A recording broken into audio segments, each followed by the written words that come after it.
Hey there! Today we're going to learn about the 3 undefined terms of geometry and a few of their different properties and things that you should be aware of. So our first term is going to be a point. Now, just by the name alone, I think this one's a little easy to get, but a point is usually represented by a dot, and it's literally just a space, a location. Now, normally we have a dot and some kind of letter to help us identify its name. So for example, we would call this guy point A, and that can be written with the word point or just the letter, it just depends. Now it's important to note that this doesn't have any size, it doesn't have any dimension, it's just there. Now when we put a bunch of points together, we get something called a line. And we'll get more into lines in a second, but just really fast, a line is when you take a bunch of points and put them together. Now we don't label all the points, but typically there are at least, if not more, 2 points labeled. Now a line goes on forever. It doesn't really have any thickness, but it does in length go on in both directions forever, hence the arrows that are at each end. Now we would call this line AB, and there's a few ways that we can do that. You can write the letters AB and draw a line on top, and sometimes they'll write the word line out. Now typically when that's done, there's a small italicized letter, and that would be what you would use to use the word line. You would never put an arrow or a line on top of the italicized letter. That is not something you would be doing, just as a heads up. So it's either the 2 letters with the line on top or the italicized letter with the word line in front. And then at the end, we're left with plane. Now, a lot of people think that a plane is just like a square of space, but a plane is actually just any space, and it goes on forever. Even though in a picture we have these defined sort of endings for the plane, that's just in context for us to be able to talk about it. A plane goes on forever just like a line. So normally, your plane would be some kind of 4-sided shape. Again, it goes on forever, but we can't draw infinitely on a piece of paper, so it has to have something so that we can talk about it. Now, a plane requires at least 3 non-collinear points, and we'll get to what that means in a second. So as an example, here's 3 points. And that is how we name a plane. We would name it plane ABC.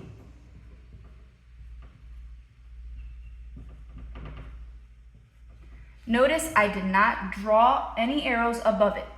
Now you have to use 3 letters. The only time you don't is if there's an italicized capital letter, sometimes even bolded, usually in the corner. So notice that letter there doesn't have a dot, right? There's no point. So we could call this plane R. Now typically that would be italicized, kind of hard for me to show you here, but italicized just means it's slanted. It's like a little slanted letter. So you can use 3 non-collinear points, just regular letters, or the 1 italicized letter that does not have a point with it. And those are the 3 undefined terms. And pretty much everything from geometry comes from these 3 concepts. Now let's get more into collinear, non-collinear, coplanar, non-coplanar, and the different types of lines. So let's take a look at this picture here. Right now I have a diagram, there's points on it, there's a line, and there's a plane. So let's first talk about what collinear means. To make a line, your points have to be collinear. All this means is that you have the points on the same line, right? They're basically connecting the dots to form the line. So if I'm looking at this figure here, points A, C, and D are all on this line that's going through the middle of my picture.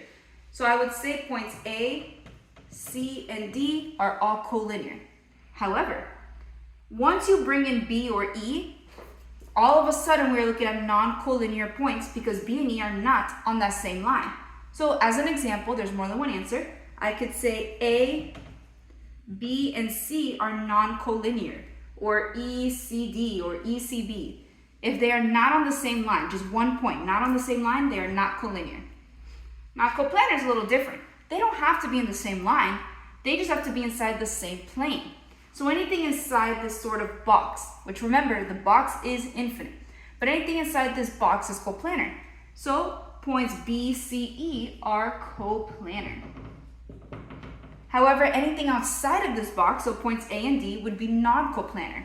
So as an example, I can still use B and C, but now I can say D. And all of a sudden, my grouping is no longer coplanar. So collinear, same line, coplanar, same plane. Once you add the word non, that means it's not. So you're doing the opposite. Now let's talk about the three types of lines. There are lines like the one we saw earlier in this video, a line segment, and rays. So a line is the one we saw that had arrows. And we can have a bunch of points on here. We know it's made up of an infinite amount of points, but again, we're not going to identify every single point on this line because that would take an infinite amount of time. So with the line, goes on forever, you have two arrows, and you name it using two letters. So even if they gave you three, you only use two. You can use any two. So for example, I can say line AB, but I could also say line AC or line BC. All three of these are names that would be appropriate for this picture. Now for a line segment, it looks very similar, but without the arrows. So in a line segment, we have a starting and stopping point, which is kind of what segment means, right? Just a part of this entire line, so it's a piece of it. So with my line segment, when I write its name, I still put a line on top, but I don't put arrows because we are starting and stopping at the points I am listing. So when I say line segment AB, without arrows, I'm telling you we start at A and we end at B. Now for both of these, the order of the letters actually don't matter. So I can name all of these backwards as well. Line BA, line CA, and line CB. Over here, I could also name this line segment BA. It goes in both directions because since both ends are the same, it doesn't really matter which way you read it. However, in array, the order matters. The reason being, the ends of my line are different. One side has a definitive end, or what we call an endpoint, and one side goes on forever. So it's very important for an array that you do put the letters in the order that you are reading the line. The first letter will be this endpoint. So for example, A, the second letter would be the arrow. And you would draw that ray on top. So it's very important for an array that the order of the letters matches the picture or you are naming it wrong. If I wrote ray BA, when I look at my picture, there's no arrow at A, it does not make sense. So just make sure that with array, you are very careful. You're basically just copying the picture when you name it. Your name and picture should match, and that will always work. Now, the last thing we're going to talk about is what happens when all of these different things intersect. So first, what happens if two lines or two line segments intersect? Well, when they intersect, it is going to be at a point. So they intersect at a point. In this example, lines M and N intersect at point A. Now, when you have a line and a plane, think of it as having a piece of paper and you throw a pencil through it. It's going to make a tiny little hole. That means they're intersecting again at a point. So in this scenario, we can say line L intersects plane M at point A. Now the only one that's not a point is when you have two planes intersecting. Now I know this image isn't super clear, it's harder to draw than it looks, but what happens is your two planes are like two pieces of paper. There's a lot of shared space. It's not just one point, but they share a lot of that paper together. And so when two planes intersect, it forms a line. Now remember, planes are infinite. So it's never going to form a line segment or array. It will always form a line because lines, like planes, are also infinite. So keep that in mind. And that is pretty much it for the 3 undefined terms of geometry.